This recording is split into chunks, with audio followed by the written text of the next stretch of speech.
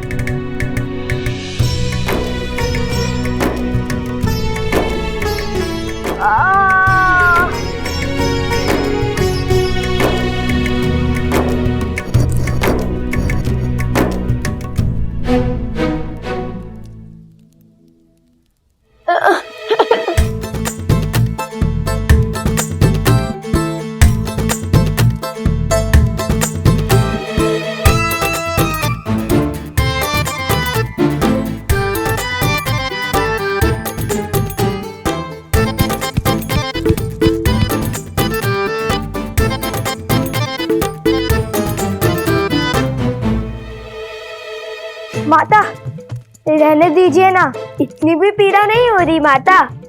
तनिक सी चींटियों के काटने से वीरों को कहाँ कुछ होता है। औषधि रहने दीजिए माता, और भोजन खिला दीजिए, बहुत भूख लगी है। दंड में दया नहीं होती, और जब ऋषि हरित ने अपने पुत्र शांडिल्य को नारियल लेने के लिए भेजा था तो तुम दोनों वृक्ष पर क्यों चढ़े? आज तुम दोनों को अन्न का एक दाना भी नहीं मिलेगा। मुझे लगा आप भूल गई होंगी। अब रोना शुरू मत करना। बताओ लव, तुम दोनों वृक्ष पर क्यों चढ़े?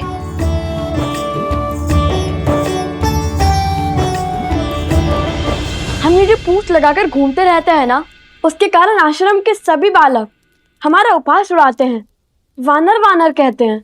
तो तुम दोनों पूंछ लगाते ही क्यों हो? क्योंकि हम श्री राम के सबसे बड़े भक्त हैं।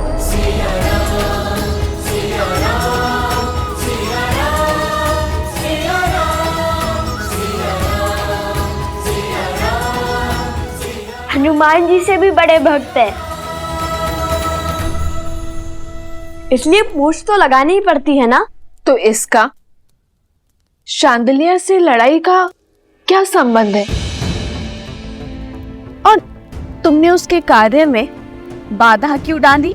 माता, भ्राता शांडिल्य बड़े ध्रुत हैं, सदा हमें छेड़ते रहते हैं। उन्होंने हमें चुनौती दी थी कि यदि हम श्री राम के सबसे बड़े भक्त हैं तो उन्हें उड़कर दिखाएं। और पता है सोमकरण ने क्या कहा? हनुमान जी के पिता तो स्वयं पवन देव हैं। तुम्हारे पिता कौन है बताओ?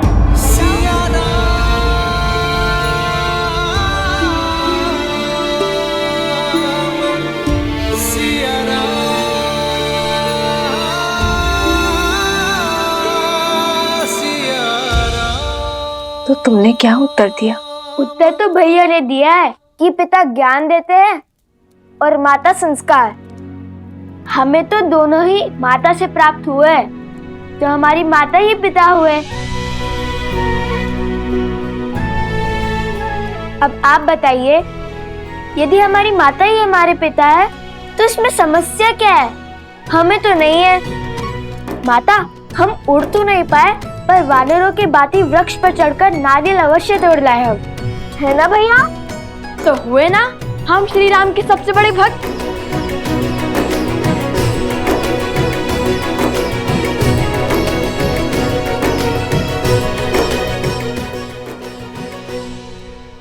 नहीं, तुमने केवल वीर हनुमान की नकल की है। चलो बैठो। उनसे बड़ा भक्त बनने के लिए बहुत समय और बहुत तपस्या लगेगी।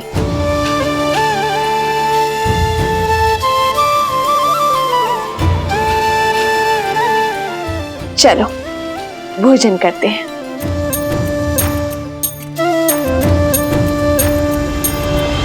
किंतु भोजन करेगा केवल लव।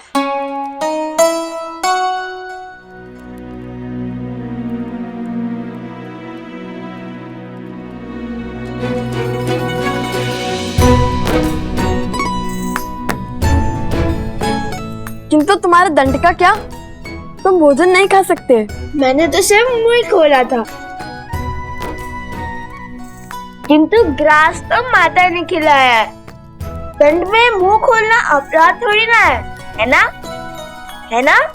है ना, है ना? मैंने क्षमा किया तुम दोनों को।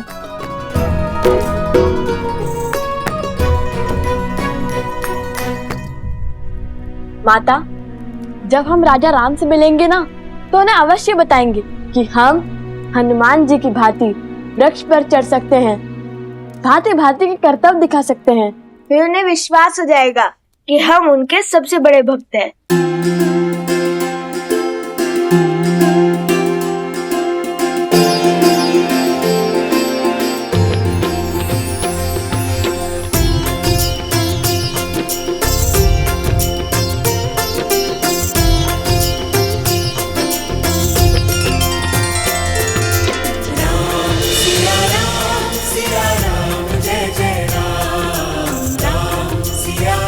बस आस है तो उस दिन की जब ये आपसे मिलेंगे अपने पिता और आराध्या से।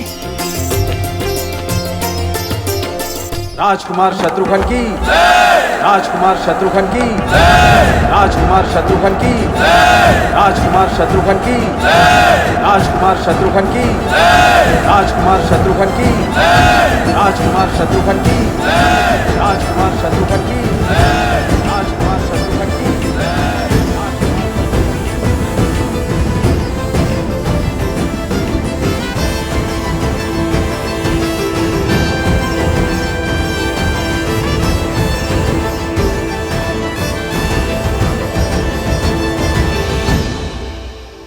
राजकुमार शत्रुघ्न नहीं, मधुपुरी का राजा शत्रुघ्न कहो।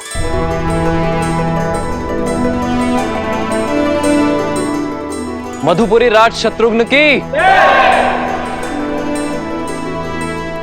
शत्रुघ्न, तुमने लवनासुर का वध कर असुरी सोच के प्रसार पर विराम लगाया है। वो सोच जो ऋषियों को अपमानित कर, निर्दोषों को दंडित कर, घरों और मंदिरों को अशुद्ध कर संतुष्टि पाते हैं। बीते 12 वर्षों में आप चारों भाइयों ने समस्त आर्य भूमि में प्रशंसा और सम्मान अर्जित किया है। अब समय आ गया है कि रघुवंश का सूर्य ध्वज पूरी सृष्टि में लहराए, जिसे देख हर असुर और आसुरी सोच भयभीत हो जाए। और इस सपने को पूरा करने के लिए हमें रासु यज्ञ करवाना चाहिए भैया।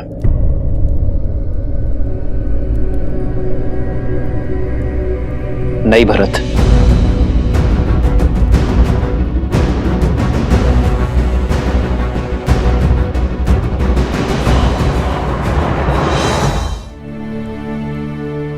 राजसूय यज्ञ अर्थात हर राज्य का राजा बन जाना, हर राज्य का राजा हमारे आगे नतमस्तक हो, बल से हमारी सत्ता स्वीकार करे। किंतु ये मुझे स्वीकार नहीं है भरत।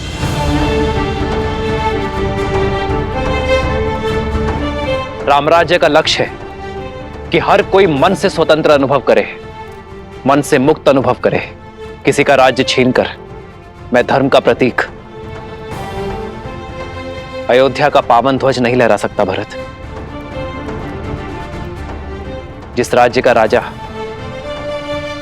सहर्ष हमारी नीति स्वीकार करता है, उसे सुख से राज्य करने का अधिकार अवश्य होना चाहिए। हमें केवल मित्रता और संधि की चाह है, और इसलिए मैं राजसूय यज्ञ के लिए सज्ज नहीं हूं। किंतु राजगुरु वशिष्ठ की बात उचित है। हमें सूर्यवंश की छत्र छाया समस्त भारतवर्ष में फैलानी चाहिए। भैया, किंतु ये होगा कैसे? अश्वमेध यज्ञ से।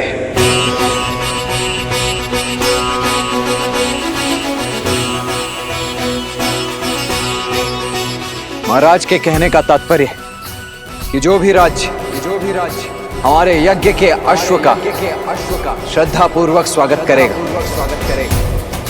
उस राज्य में धर्म की अर्थात राम राज्य की स्थापना होगी। वो राज्य हमारा मित्र राज्य बन जाएगा, और हमारा युद्ध केवल उनसे होगा जो हमारे अश्व को रोकने का दुस्साहस करेगा। आचार्य, हमें अश्वमेध यज्ञ की तैयारी आरंभ करनी चाहिए।